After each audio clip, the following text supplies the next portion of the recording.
Bienvenue à tous dans la deuxième partie de Demain à la Une. La marche pour nos vies, c'est ainsi que les survivants de la fusillade du lycée Parkland en Floride le 14 février dernier ont baptisé les manifestations prévues le 24 mars. Les rescapés de la tuerie lancent la révolte et plusieurs stars d'Hollywood se joignent au mouvement pour réclamer un contrôle plus strict des armes à feu aux États-Unis.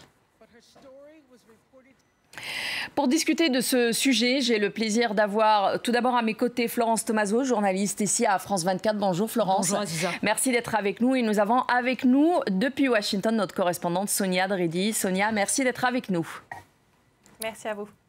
Alors, je commence avec vous, Florence. Alors, cette dernière fusillade en Floride, l'une des plus meurtrières aux États-Unis depuis 30 ans, relance effectivement le débat sur le port d'armes aux États-Unis, mais rappelle surtout le poids d'une organisation dont on parle beaucoup, la NRA, la National Rifle Association, qui empêche toute prise de décision politique concernant le port d'armes ou en tout cas la restriction de ce port d'armes aux États-Unis. Qu'est-ce que vous pouvez nous dire effectivement de cette situation aux États-Unis et de cette NRA? Alors cette NRA, en effet, on considère aujourd'hui que c'est le lobby le plus puissant, le plus influent aux États-Unis.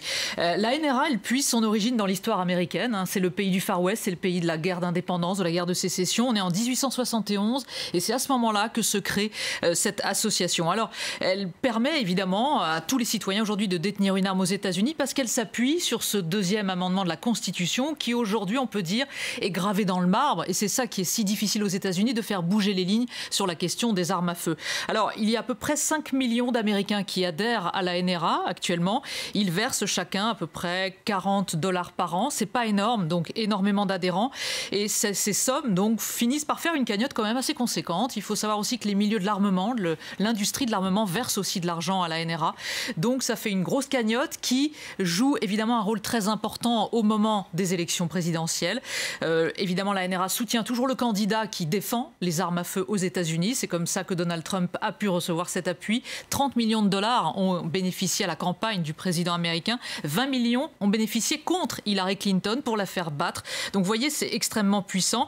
Elle propose aussi des programmes d'entraînement à ses adhérents. Donc aujourd'hui, elle a un poids extrêmement important et c'est très difficile évidemment de lutter contre elle. Alors, est-ce que ce poids important explique justement la position du président Donald Trump, en plus du fait qu'il a été justement soutenu pendant cette élection, lui qui a décidé, après cette fusillade qui a choqué le monde entier, de dire ce n'est pas un souci d'armes dans le pays, mais plutôt un souci de santé mentale, donc le souci des tireurs qui auraient des problèmes mentaux? Alors, le problème psychiatrique, il est réel aux États-Unis. Ça, c'est vrai, il ne faut pas l'occulter. Mais le problème numéro un, c'est bien sûr la circulation des armes à feu, le fait qu'on peut s'en procurer partout, en n'ayant aujourd'hui que 18 ans, puisque la loi va peut-être changer et passer à 21 ans.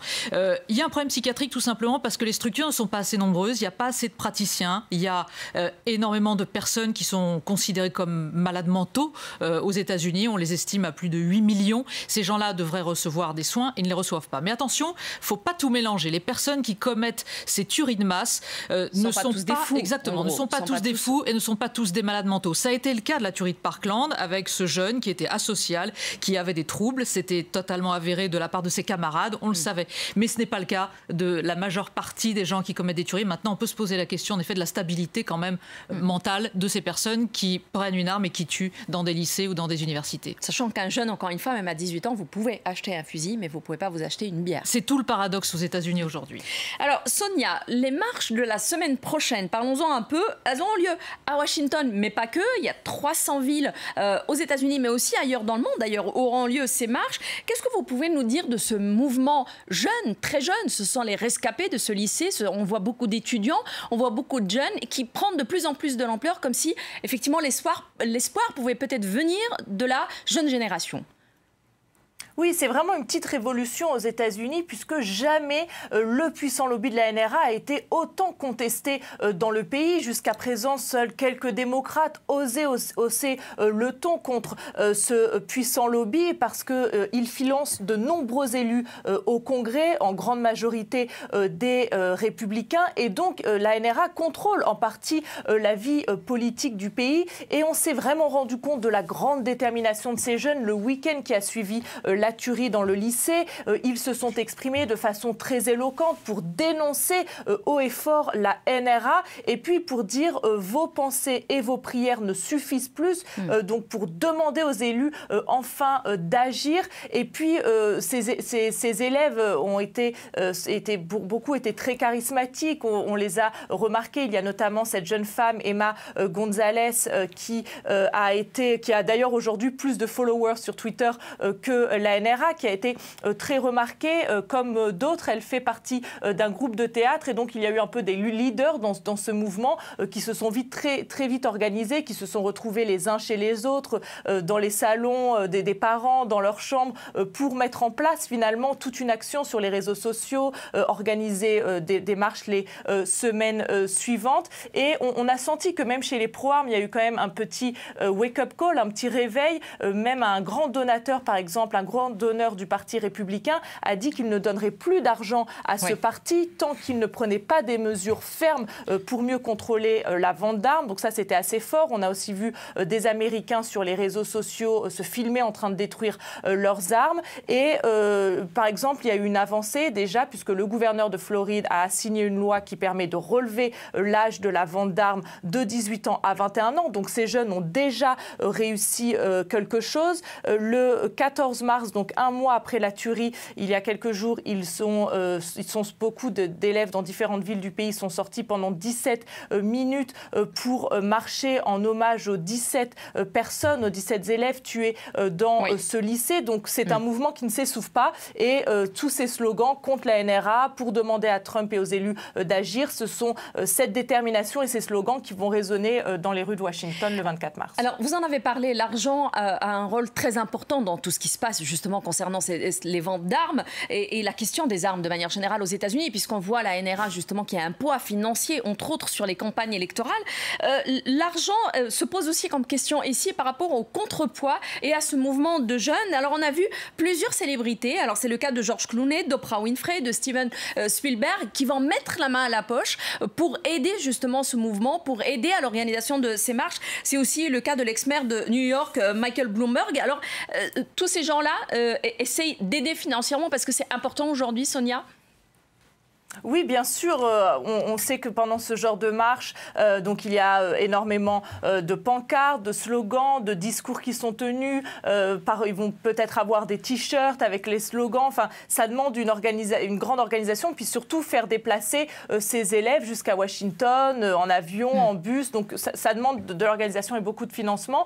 C'est Amal et George Clooney qui ont donné le là. Ils ont, dans un communiqué, dit « Notre famille sera là le 24 mars pour se tenir aux côtés de cette incroyable génération de jeunes gens et au nom de nos enfants, nous donnons $500 000 pour aider à financer cet événement. » Et très vite, Oprah Winfrey, la grande animatrice que certains voient déjà parfaite candidate démocrate Absolument. pour la prochaine présidentielle, a elle aussi apporté $500 000. C'est la même chose, la même somme qu'ont donné Steven Spielberg et sa femme. Donc en effet, ensuite il y a eu vraiment un effet où d'autres stars ont également assuré qu'elles allaient participer financièrement à cette marche. Et puis, beaucoup d'autres stars comme Justin Bieber, Reese Witherspoon ont aussi apporté un soutien sur les réseaux sociaux en retweetant les messages de ces jeunes. Donc, finalement, pour Hollywood, c'est le parfait scénario. À Hollywood est à grande majorité démocrate. On l'a vu, l'industrie s'est beaucoup mobilisée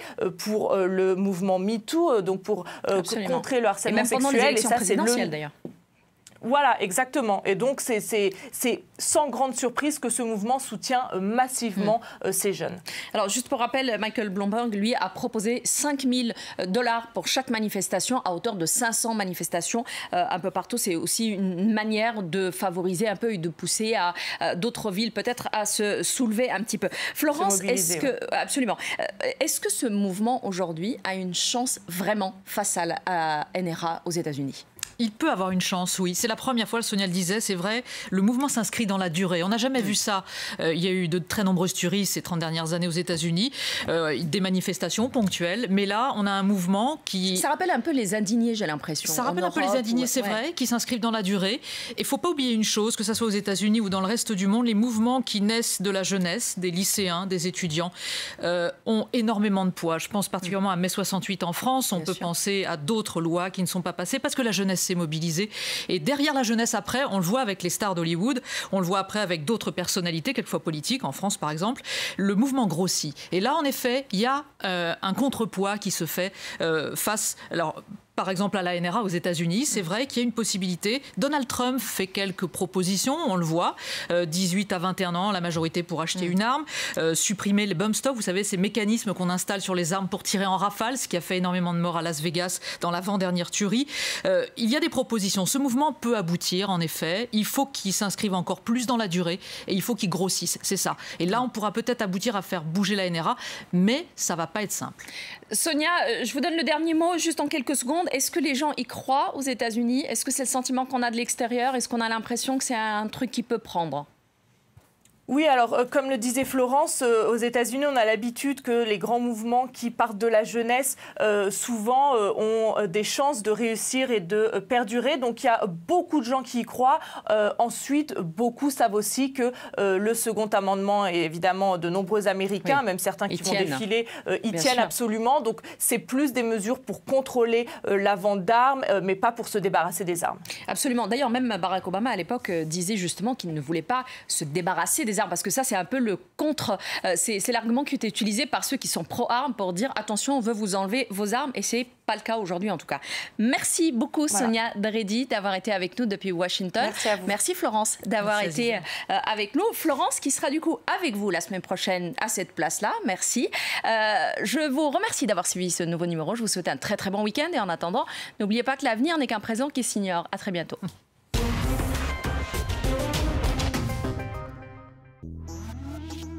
Billet retour, présenté par Vincent Roux. Une enclave où l'on parle russe, dans un pays où l'on parle roumain, la Moldavie. Cela donne la Transnistrie, une république sécessionniste qui s'est placée dans l'ombre de Moscou. Chaque jour, les rues se vident, car l'avenir de la province séparatiste est incertain. Absence de reconnaissance internationale, économie en berne, censure de l'opinion. La Transnistrie, capitale Tiraspol, apparaît plus que jamais ballottée entre l'Europe et la Russie. Billet retour, à regarder sur France 24 et France24.com.